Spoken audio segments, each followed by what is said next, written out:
Hello ವೀಕ್ಷಕರೇ, ನಮಸ್ಕಾರ. Art and cook ಚಾನಲ್ಗೆ ನಿಮ್ಮೆಲ್ಲರಿಗೂ ಪ್ರೀತಿಯ ಸ್ವಾಗತ.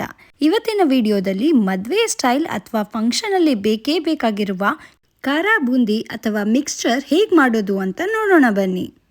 ಈ ವಿಡಿಯೋನ ಕೊನೆವರೆಗೂ ನೋಡಿ, ಲೈಕ್, ಶೇರ್, ಕಮೆಂಟ್ ಮಾಡೋದನ್ನು ಮರಿಬೇಡಿ. ಮೊದಲಿಗೆ 2 ಸೇರಷ್ಟು ಕಡಲೆ ಹಿಟ್ಟನ್ನು ಹಾಕ್ಕೊಳ್ಳಿ. ಇದನ್ನು ನೀರು ಹಾಕ್ಕೊಂಬಿಟ್ಟು ಚೆನ್ನಾಗಿ ಕಲಿಸ್ಕೊಳ್ಳಿ. ಸೊ ಯಾವ್ದು ಹದಕ್ಕೆ ಅಂದರೆ ನೋಡಿ, ಇಲ್ಲಿ ತೋರಿಸ್ತಿದಾರಲ್ಲ, ಈ ಹದಕ್ಕೆ ಕಲಿಸ್ಕೊಳ್ಬೇಕು. ಇದಕ್ಕೆ ರುಚಿಗೆ ತಕ್ಕಷ್ಟು ಉಪ್ಪು ಕೂಡ ಹಾಕ್ಕೊಳ್ಬಿಟ್ಟು ಕಲಿಸ್ಕೊಳ್ಬೇಕು. ಇವಾಗ ಈ ರೀತಿಯಾಗಿ ಬೂಂದಿ ಜಾರ ಅಥವಾ ಬೂಂದಿ ಸ್ಟ್ರೇನರ್ ಅಂತಾರೆ, ಅದರ ಮೇಲೆ ಹಿಟ್ಟನ್ನು ಸ್ಪ್ರೆಡ್ ಮಾಡ್ಕೊಳ್ಬಿಟ್ಟು ಈ ರೀತಿಯಾಗಿ ಉಂಡೆಗಳಾಗಿ ಮಾಡ್ಕೊಳ್ಬೇಕು. ನೋಡಿ, ಬೂಂದಿ ಎಷ್ಟು ಚೆನ್ನಾಗಿ ಬಂದಿದೆ. ಇದನ್ನು 1-2 ನಿಮಿಷ ಫ್ರೈ ಮಾಡಿಕೊಂಡ್ರೆ ಸಾಕು. ನೋಡಿ, ಈ ರೀತಿ ಕಲರ್ ಬರೋವರೆಗೂ ಫ್ರೈ ಮಾಡಿಕೊಂಡು ಸೈಡ್ ಇಟ್ಕೊಳ್ಬೇಕು. ಕೆಲವರು ಈ ಬೂಂದಿಗೆ ಮೊಸರು ಹಾಕ್ಕೊಂಡ್ಬಿಟ್ಟು ಉಪ್ಪು ಖಾರ ಹಾಕ್ಕೊಂಡು ತಿಂತಾರೆ, ಅದು ಕೂಡ ಸಖತ್ತಾಗಿ ಟೇಸ್ಟಿಯಾಗಿರುತ್ತೆ. ಹಾಗೆಯೇ ಈ ಬೂಂದಿಗಳಿಂದ ಬೂಂದಿ ಲಾಡು ಕೂಡ ಮಾಡ್ಬೋದು, ಅದು ಕೂಡ ಸಿಕ್ಕಾಪಟ್ಟೆ ಟೇಸ್ಟಿಯಾಗಿರುತ್ತೆ. ಸೊ ನಾ ಇಲ್ಲಿ ಲಿಂಕ್ ಶೇರ್ ಮಾಡಿದ್ದೀನಿ ನೋಡಿ, ಫುಲ್ ವಿಡಿಯೋಗಾಗಿ ನೋಡಿ ಬೂಂದಿ ಲಾಡು ಹೇಗೆ ಮಾಡೋದು ಅಂತ. ಅದೇ ರೀತಿಯಾಗಿ ಉಳಿದಿರೋ ಹಿಟ್ಟನ್ನು ಕೂಡ ಈ ರೀತಿಯಾಗಿ ಸ್ಪ್ರೆಡ್ ಮಾಡ್ಕೊಂಡ್ಬಿಟ್ಟು ಬೂಂದಿನ ತಯಾರು ಮಾಡ್ಕೊಳ್ಬೇಕು. ಸೊ ಇವಾಗ ಬೂಂದಿ ಫ್ರೈ ಮಾಡ್ಕೊಳ್ತಿರ್ಬೇಕಾದ್ರೆ ಕರಿಬೇವು ಇರುತ್ತಲ್ಲ, ಸೊ ಅದನ್ನು ಕೂಡ ಹಾಕ್ಕೊಳ್ಳಿ, ತುಂಬ ಕ್ರಿಸ್ಪಿಯಾಗಿ ಬರುತ್ತೆ. ಇವಾಗ ಮಾಡಿಟ್ಟಿರೋ ಬೂಂದಿಗಳನ್ನೆಲ್ಲ ಸೈಡ್ ಇಟ್ಕೊಳ್ಳಿ. ಇವಾಗ 1-2 ಮುಷ್ಟಿಯಷ್ಟು ಶೇಂಗಾನ ತೊಗೊಂಡ್ಬಿಟ್ಟು ಗೋಲ್ಡನ್ ಬ್ರೌನ್ ಆಗೋವರೆಗೂ ಫ್ರೈ ಮಾಡ್ಕೊಂಡ್ಬಿಟ್ಟು ಆ ಬೂಂದಿ ಮೇಲೆ ಹಾಕ್ಕೊಳ್ಳಿ. ಇದಕ್ಕೆ ಇವಾಗ ಸೇವ್ ಹಾಕಬೇಕು, ಅದರಿಂದ ದೊಡ್ಡ ಪಾತ್ರೆಗೆ ಟ್ರಾನ್ಸ್ಫರ್ ಮಾಡ್ಕೊಂಡಿದ್ದೀವಿ. ಇದಕ್ಕೆ ಖಾರ ಪುಡಿ, ಉಪ್ಪು, ನಿಮಗೆ ರುಚಿಗೆ ಎಷ್ಟು ಬೇಕು ತಕ್ಕಷ್ಟು ಉಪ್ಪನ್ನು ಹಾಕ್ಕೊಳ್ಳಿ.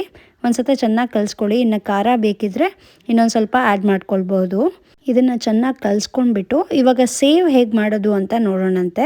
ಅದಕ್ಕೂ ಕೂಡ 2 ಸೇರಷ್ಟು ಕಡಲೆ ಹಿಟ್ಟನ್ನು ಹಾಕ್ಕೊಂಡ್ಬಿಟ್ಟು ಇದಕ್ಕಿವಾಗ ಖಾರ ಪುಡಿ, ಉಪ್ಪು ಹಾಕಿ ಗಟ್ಟಿ ಕಲಿಸ್ಕೊಳ್ಬೇಕು. ಚಕ್ಲಿ ಎಲ್ಲ ಮಾಡ್ತಿರಲ್ಲ ಆ ರೀತಿಯಾಗಿ ಹಿಟ್ಟನ್ನು ಕಲಿಸ್ಕೋಬೇಕು. ಸ್ವಲ್ಪ ಸ್ವಲ್ಪನೇ ನೀರು ಹಾಕ್ಕೊಂಡ್ಬಿಟ್ಟು. ಸೊ ನೋಡಿ, ಈ ರೀತಿ ಹದ ಬರೋವರೆಗೂ ಕಲಿಸ್ಕೋಬೇಕು.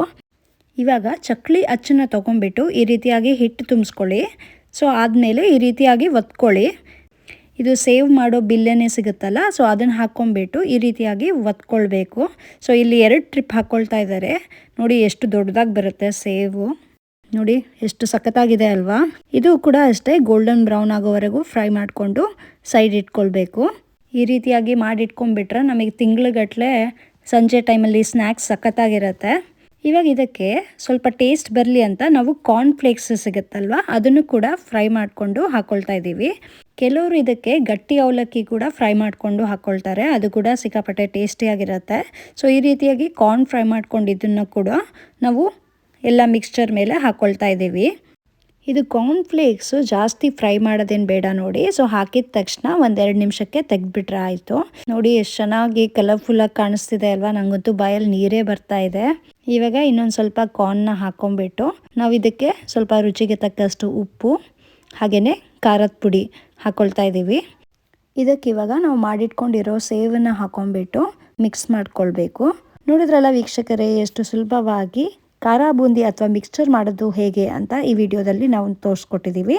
ನೀವು ಕೂಡ ಟ್ರೈ ಮಾಡಿ ಕಮೆಂಟ್ ಮೂಲಕ ತಿಳಿಸಿ ಹೇಗೆ ಬಂತು ಅಂತ. ಇನ್ನಷ್ಟು ವಿಡಿಯೋಗಳಿಗಾಗಿ ಆರ್ಟ್ ಆ್ಯಂಡ್ ಕುಕ್ ಚಾನಲ್ನ ಸಬ್ಸ್ಕ್ರೈಬ್ ಮಾಡ್ಕೊಳ್ಳಿ. ಧನ್ಯವಾದಗಳು.